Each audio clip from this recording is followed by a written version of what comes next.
દેવગઢ નગરમાં જીવિત લોકોના મરણના દાખલામાં આવ્યો નવો વળાંક। પાલિકામાંથી એકથી વધુ જીવિત લોકોના મરણના દાખલા નીકળ્યા હોવાની ચર્ચાઓ।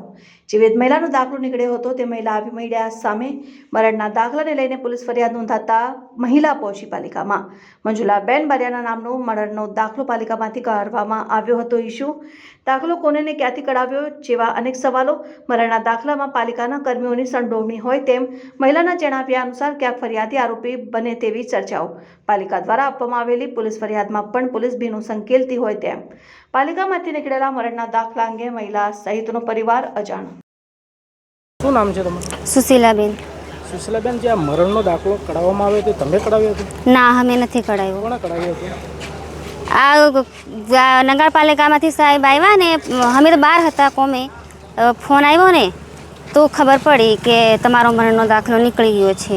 તો કોણે કરાવવામાં આવ્યો તો? કોઈ ડોક્યુમેન્ટ આપ્યા હતા કે તમારા ઘરનો કોઈ વ્યક્તિ હતો?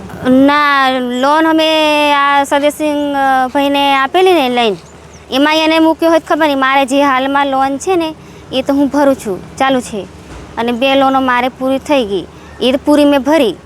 તો કોની પર શક છે તમને કે કોણે કઢાવ્યો હોય દાખલો? હવે આ લોન તો બીજાને કોઈને લઈને આપી નથી। આ સદેસિંહ ભાઈને એને આપેલી, બીજાને કોઈને નથી આપી, બીજી અમે વાપરી છે। શું નામ? સુશીલાબેન બાવાભાઈ।